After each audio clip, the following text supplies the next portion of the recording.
Terima kasih Tuan Ketua. Bismillahirrahmanirrahim. Assalamualaikum warahmatullahi taala wabarakatuh. Puan Ketua, saya merakamkan penghargaan dan terima kasih kepada semua ahli yang berhormat yang telah berbahas dan menyentuh isu-isu di bawah seliaan Kementerian Pembangunan Wanita, Keluarga dan Masyarakat KPWKM semasa mengambil bahagian dalam sesi perbahasan belanjawan 2023 di peringkat dasar bermula Isnin 27 Februari 2023 sehingga Selasa 7 Mac 2023. Kami di KPWKM menghargai pandangan dan cadangan yang telah dikemukakan dan insya-Allah pada hari ini saya akan memberi maklum balas kepada pertanyaan-pertanyaan yang telah diajukan oleh ahli-ahli yang berhormat. Puan Ketua, saya ingin mulakan dengan isu berhubung warga emas yang mana yang berhormat Larut tak ada di sini tapi yang berhormat Masjid Tanah ada di sini telah mengemukakan pertanyaan sama ada kerajaan bersetuju untuk menggantikan peranan yang dimainkan oleh Majlis Penasihat dan Perundingan Warga Emas ataupun MPPWEN dengan mewujudkan Jabatan Warga Emas. Puan Yang di-Pertua, Malaysia mentakrifkan individu yang berumur 60 tahun dan ke atas sebagai warga emas berdasarkan dasar warga emas negara. Antara negara ASEAN yang menggunakan definisi yang sama ialah Indonesia, Thailand dan Filipina.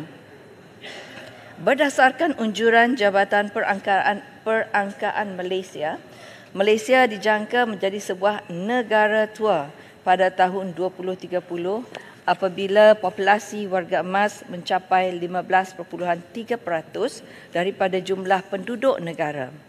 Untuk makluman ahli-ahli yang berhormat, dasar warga emas negara ataupun DWEN dan Pelan Tindakan Warga Emas Negara PTWEN merupakan komitmen kerajaan yang kukuh untuk mewujudkan warga emas yang berdikari, bermartabat diri dan dihormati dengan mengoptimumkan potensi diri melalui penuaan sihat, positif, aktif, produktif dan menyokong.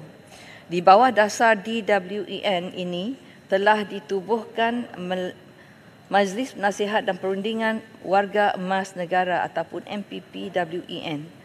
Pelaksanaan WEN dan PTWEN merupakan agenda tetap dalam mesyuarat majlis ini yang diadakan sebanyak 2 kali setahun dan dipengerusikan oleh saya sendiri selaku menteri yang bertanggungjawab dalam hal ini. Yang Berhormat Menteri, minta ni, kalau boleh Yang Berhormat Menteri jawab dekat sikit dengan mikrofon. Tak dengar sangat. Tak dengar. Kuat sikit Yang Berhormat Menteri. Terima kasih. Terima kasih. Untuk menyambung, sebelum itu saya nyatakan mesyuarat itu belum kita adakan setakat ini. Keanggotaan dalam majlis ini terdiri, boleh dengar? Keanggotaan dalam majlis ini terdiri daripada wakil kementerian berkaitan, pihak swasta, pertubuhan bukan kerajaan atau NGO, pakar geriatrik, pengkhususan perubatan memfokuskan pada kesihatan dan penjagaan bagi golongan yang berumur serta ahli akademik yang berkepakaran dalam bidang warga emas.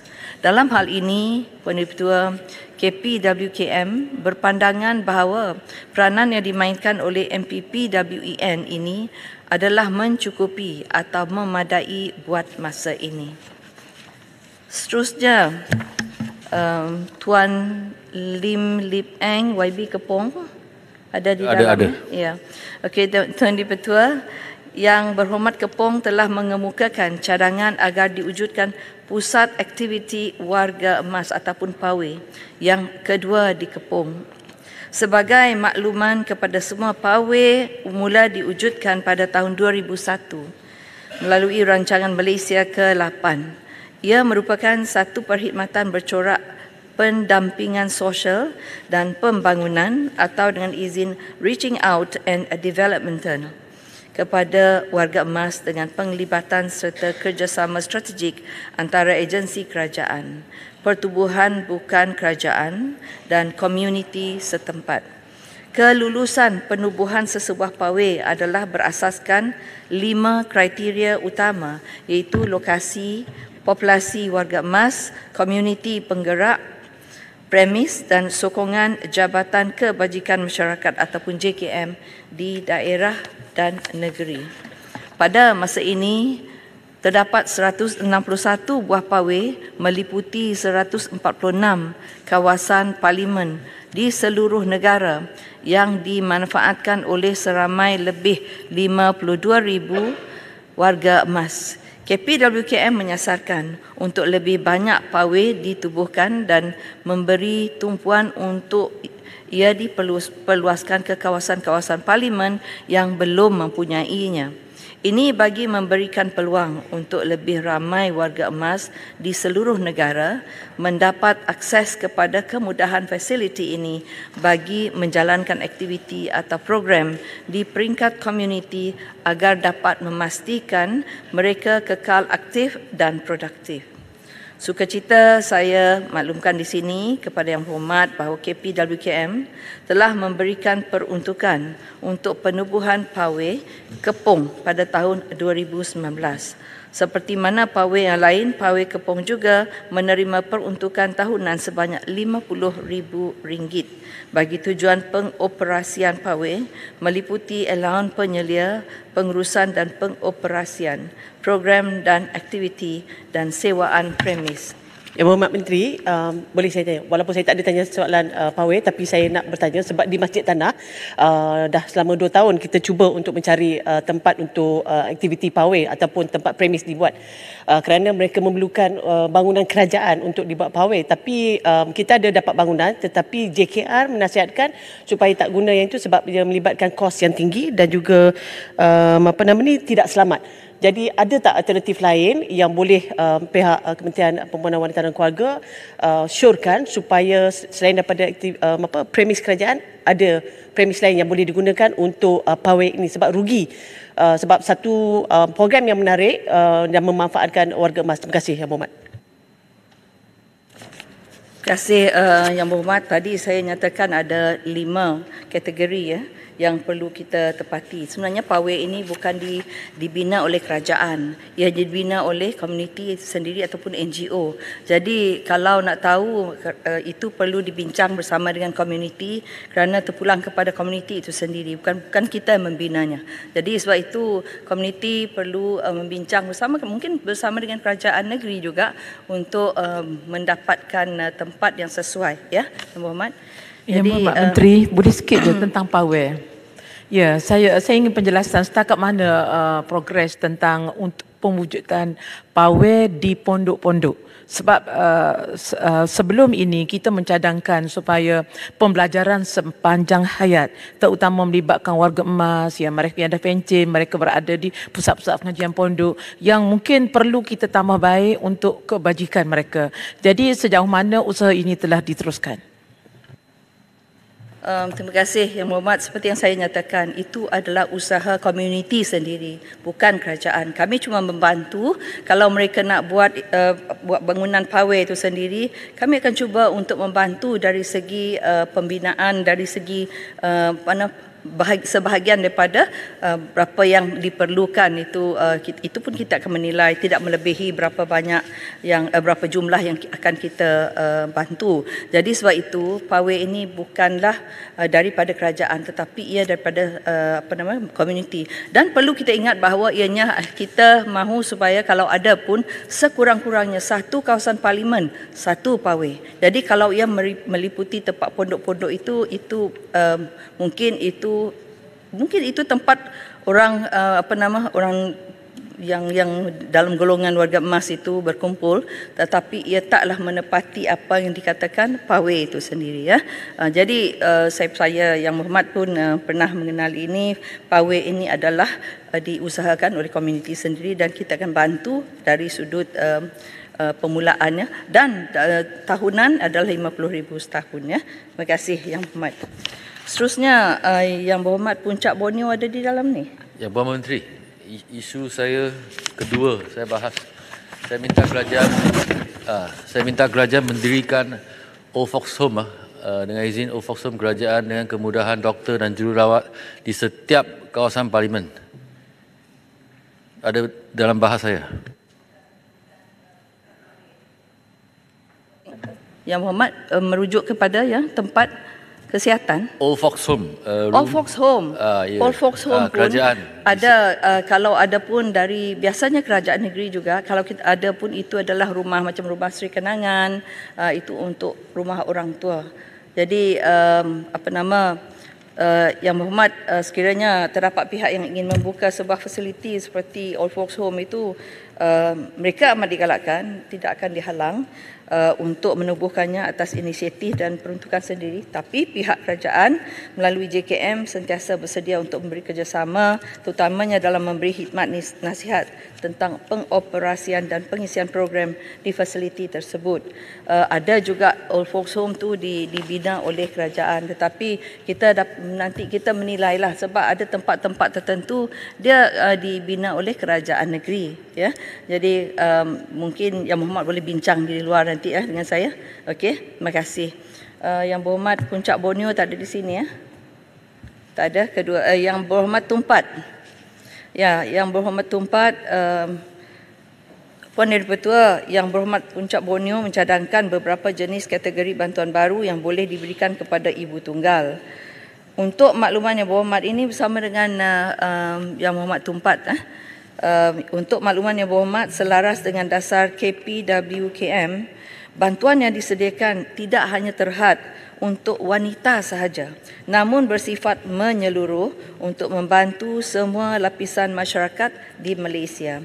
Malah inisiatif atau program pemerkasaan wanita juga adalah menyeluruh tanpa diskriminasi terhadap usia, bangsa atau status perkahwinan mereka. Bantuan yang diberikan ini adalah berbentuk means tested dengan izin, bersasar dan dengan syarat-syarat tertentu. Bagi memberi maklum balas terhadap kategori bantuan-bantuan yang dicadangkan oleh Yang Berhormat Puncak Borneo, walaupun dia tak ada sini sebab bersama dengan Tumpat juga, suka saya ingin berkongsi tentang bantuan-bantuan yang sedia ada yang diberikan oleh KPWKM melalui JKM. Antaranya ialah, pertama itu bantuan warga emas iaitu BWE yang berjumlah RM500 sebulan kepada warga emas yang hidup bersendirian dan tidak mempunyai pendapatan. Bantuan ini juga boleh dipertimbangkan kepada warga emas yang mempunyai anak, tetapi anak-anak berpendapatan rendah dan tidak mampu untuk menyumbang kepada ibu bapa. Dan kedua, bantuan penjagaan OKU terlantar atau pesakit kronik terlantar BPT yang berjumlah RM500 sebulan disediakan untuk membantu penjaga sepenuh masa kepada OKU terlantar atau pesakit kronik terlantar tersebut. Kesemua bantuan-bantuan ini adalah tertakluk kepada syarat dan kriteria yang ditetapkan. Selain itu, Yang Berhormat Puncak Borneo juga mengetengahkan cadangan untuk pemberian modal dan latihan keusahawanan kepada ibu tunggal, khususnya di negeri Sarawak dan Sabah. Untuk makluman KPWKM melalui Jabatan Pembangunan Wanita dan Yayasan Kebajikan Negara ataupun YKN sentiasa giat melaksana serta menyusun atur pelbagai program di seluruh negara dalam membantu wanita mendapatkan latihan keusahawanan dan peluang perniagaan. Yang Berhormat. Okay, terima kasih Yang Bertua, terima kasih kepada Yang Menteri. Isu yang saya kemukakan dalam bajet titah dan juga dalam bajet pada kali ini berkenaan dengan bantuan kepada bukan hanya penjaga pesakit terlantar, itu memang kita tahu, tetapi kepada pesakit terlantar, sebab dalam hari ini kebanyakan daripada sumbangan kerajaan kepada penjaga pesakit terlantar dihabiskan untuk mangsa yang terlantar. Jadi sekarang ini rasanya kerajaan perlu buat kajian supaya caretaker tadi juga dibantu, di samping yang terlantar pun dibantu. Sebab sekarang ni mereka gunakan untuk beli pampers, mereka untuk beli susu. Jadi rasanya perlu ada satu kajian supaya kita boleh membantu kedua pihak, kerana bila tidak ada bantuan dan sokongan yang tinggi pada pihak kerajaan, kebanyakan daripada penjaga ini akan stres. Jadi kalau boleh kita lihat berjalan serentak, yang sakit dengan yang menjaga pesakit. Terima kasih. Yang Berhormat, saya akan cek, kalau tak silap saya ada juga untuk caretaker, tapi mungkin itu di bawah kerajaan negeri. Yang saya tahu pesakit terlantar dan juga yang menjaganya biasanya ada juga, tapi untuk pengesahannya saya akan cek dulu kerana saya tahu di beberapa kerajaan negeri juga ada memberi untuk caretaker menjaga pesakit. Saya akan susulkan nanti ya. Antaranya yang saya sambung tadi, antaranya ialah program My Kasih Capital yang merupakan bantuan asas modal perniagaan yang diberikan secara one-off sebanyak RM500 bagi menggalakkan wanita berniaga.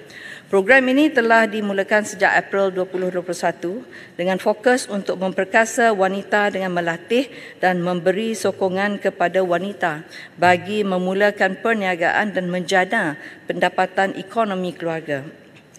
Seterusnya, Puan Ibu Ketua, usaha menggalakkan wanita untuk berniaga ini bukan hanya sekadar dengan pemberian modal sahaja. Malah mereka turut dilengkapkan dengan kemahiran, ilmu dan akses kepada jaringan ataupun networking perniagaan. Pakej ini adalah penting kerana untuk berjaya di dalam perniagaan mereka memerlukan lebih daripada bantuan modal semata-mata. Oleh itu, pengembangan program My Kasih Capital ini telah diperluas dan ditambah baik di bawah inisiatif Wanita Bangkit yang turut merangkumi sesi perkongsian pengalaman dan penambahan ilmu termasuk dalam selok-belok perniagaan daripada usahawan-usahawan yang berjaya serta kesedaran tentang bantuan dan insentif yang boleh dimanfaatkan oleh wanita. Program ini telah diadakan di seluruh negara. Wanita Bangkit juga telah menerapkan elemen kaunseling melalui Perkhidmatan Pusat Sokongan Sosial Setempat PSSS yang menggunakan pendekatan bimbingan dan kaunseling kepada peserta program Wanita Bangkit. Dalam program ini, kaunselor berkongsi teknik yang bersesuaian untuk meningkatkan kesedaran jati diri, mengenali potensi diri dan menggalakkan penerokaan ilmu baru. Di bawah program Wanita Bangkit ini juga mempunyai segmen program Karnival Wanita Bangkit at KPWKM yang melibatkan kerjasama strategik dengan lebih 50 agensi kerajaan dan swasta. Ia menawarkan pelbagai peluang pekerjaan dan aktiviti keusahawanan yang telah memberi manfaat kepada lebih 11,000 wanita di seluruh negara. Bagi turut menjawab pertanyaan oleh Yang Berhormat Tumpat yang ingin mengetahui perkembangan program My Kasih Capital dan Wanita Bangkit ini dimaklumkan sejak pelaksanaannya pada tahun 2021 hingga 5 Mac 2023, lebih 17,000 orang wanita dari kumpulan B40 di seluruh negara telah menerima manfaat daripada inisiatif ini dan memulakan perniagaan makanan, minuman, pakaian kosmetik, peruncitan jualan produk kesihatan dan lain-lain.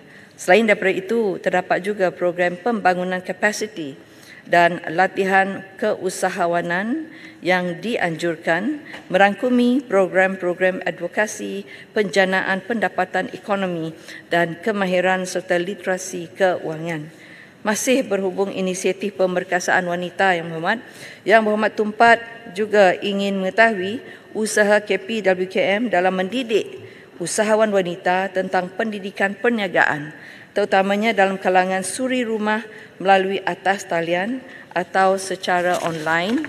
Dan dalam hal ini, KPWKM melalui JPW telah melaksanakan program pembangunan kapasiti yang turut meliputi tumpuan untuk meningkatkan literasi digital dan kesedaran di kalangan wanita.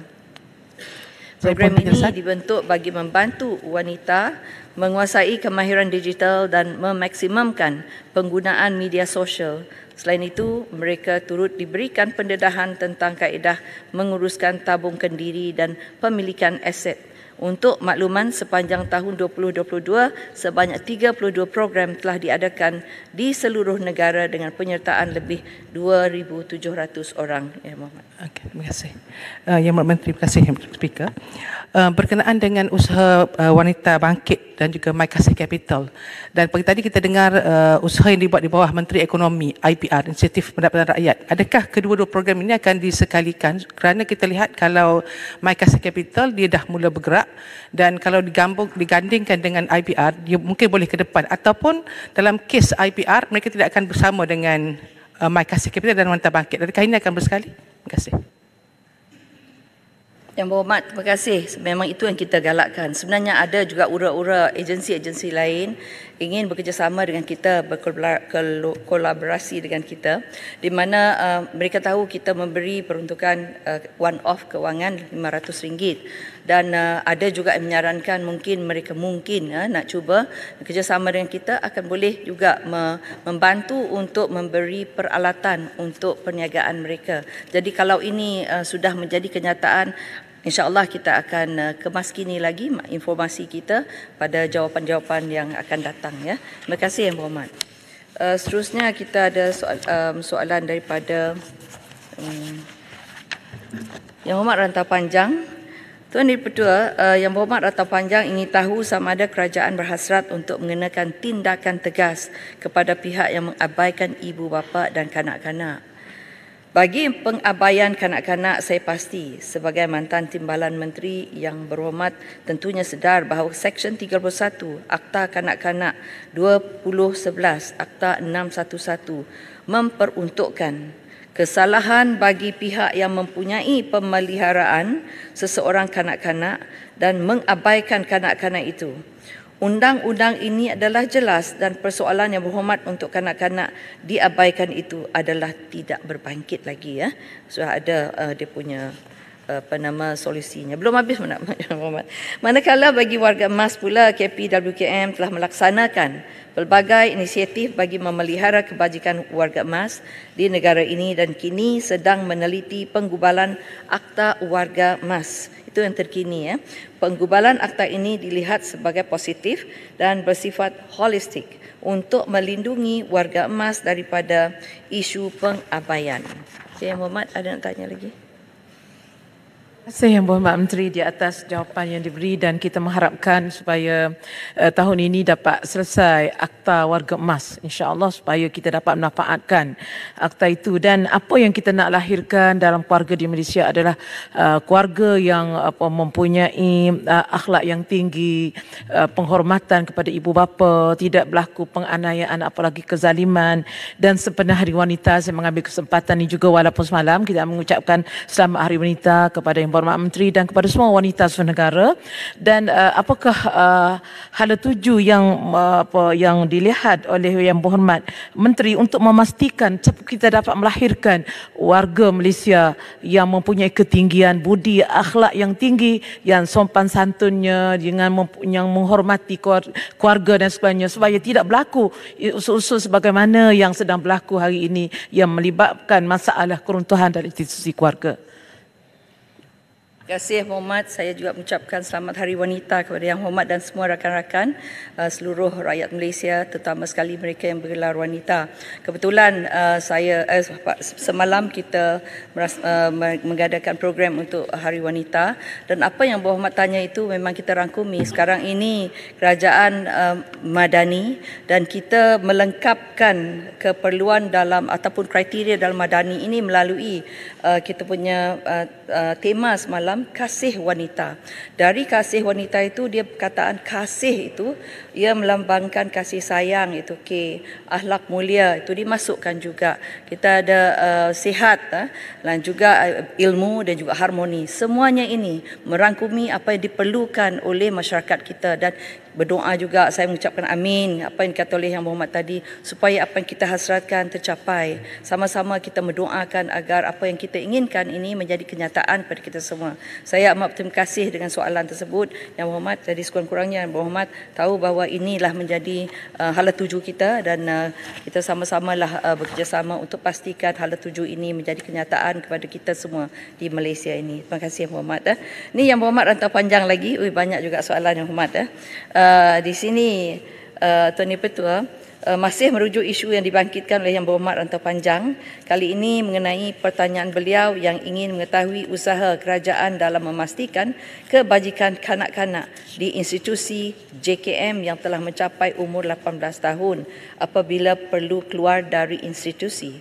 Untuk pengetahuan semua, pihak KPWKM telah mengemukakan dasar bajet bagi mewujudkan Pusat Transit Anjung Sinar. Pusat ini akan menyediakan sokongan tempat tinggal kepada lepasan institusi kanak-kanak JKM yang sebatang kara atau mempunyai keluarga yang tidak berkemampuan dalam tempoh tertentu sehingga mereka boleh berdikari. Bagi merealisasikan cadangan ini, KPWKM juga bersedia mengadakan perbincangan dengan syarikat berkaitan kerajaan ataupun government link company dan lain-lain agensi berkaitan terutamanya yang melibatkan kos pendidikan di peringkat institusi pengajian tinggi ataupun tertiary level, laluan kerjaya, kelepasan institusi kanak-kanak JKM serta mengenal pasti latihan kemahiran dan peluang pekerjaan yang bersesuaian dengan minat dan kemahiran lepasan institusi kanak-kanak JKM. Seterusnya, Yang Berhormat Tumpat, Tuan Yang Pertua, terdapat pertanyaan diajukan mengenai bilakah pewartaan akta anti gangguan seksual akan dilakukan. Untuk makluman Dewan Yang Mulia ini, Akta Anti Gangguan Seksual 2022 iaitu Akta 840 telah pun diwartakan pada 18 Oktober 2022. KPWKM berpandangan adalah penting untuk mendidik dan meningkatkan kesedaran rakyat tentang betapa seriusnya isu yang melibatkan gangguan seksual sebelum akta ini dikuatkuasakan sepenuhnya. Sehubungan dengan itu, penguatkuasaan Akta 840 ini dirancang untuk diadakan secara berperingkat pada tahun ini, melibatkan takrifan gangguan seksual, elemen kesedaran, pendidikan serta pemahaman mengenai gangguan seksual kepada masyarakat. Seterusnya, Yang Berhormat Ledang. Ledang ada di dalam ya. Beralih kepada persoalan mengenai Akta Pekerja Sosial. Tuan Yang di-Pertua, Yang Berhormat Ledang ingin mengetahui status penggubalan Akta Pekerja Sosial. Untuk pengetahuan Yang Berhormat, draft RUU Profession Kerja Sosial ini kini sedang berada dalam peringkat akhir penggubalan di peringkat kementerian. Jika semuanya berjalan lancar, KPWKM akan mengemukakan draft RUU ini untuk semakan pihak Jabatan Peguam Negara pada tahun ini. Lagi Yang Berhormat Ledang, Tuan Yang Pertua Yang Berhormat Ledang telah mencadangkan agar sukarelawan JKM yang membantu dalam pengurusan bencana seperti banjir diberikan allowance sagu hati. Berhubung perkara ini, KPWKM akan membawa cadangan ahli yang berhormat ini kepada Jawatankuasa Pengurusan Bencana Pusat yang dipengerusikan oleh Yang Amat Berhormat Timbalan Perdana Menteri iaitu Bagan Datuk untuk perhatian dan pertimbangan sewajarnya. Secara peribadi memang saya bersetuju. Hari itu ada juga Yang Berhormat di sana telah mengemukakan perkara yang sama ya. Jadi Tuan Di-Pertua, dengan itu, Tuan Di-Pertua, berakhirlah sesi penggulungan saya mewakili Kementerian Pembangunan Wanita, Keluarga dan Masyarakat bagi sesi perbahasan Belanjawan 2023 di peringkat dasar di Dewan Rakyat pada hari ini. Sekali lagi, saya ingin merakamkan penghargaan kepada semua ahli yang berhormat yang telah menyuarakan pandangan, cadangan, penambahbaikan serta teguran yang melibatkan kumpulan sasar di bawah KPWKM. Saya menghargai segala yang telah dibangkitkan dan KPWKM akan mengambil tindakan sewajarnya berdasarkan input yang diterima. Saya akan akhiri dengan serangkap pantun Yang Berhormat. Wanita itu luar biasa. Keluarga penyayang aman sejahtera. Isu dibahas KPWKM pengelola. Sekian sudah penutup kata. Sekian wabillahi taufiq wal hidayah. Assalamualaikum warahmatullahi taala wabarakatuh. Saya akhir lagi sekali, lupa saya beritahu sini, kita berterima kasih kepada Yang Amat Berhormat Perdana Menteri di atas pengumuman tabung kasih rahmah wanita semalam. Terima kasih. Terima kasih Yang Berhormat Menteri. Sekarang saya jemput Yang Berhormat Menteri Luar Negeri.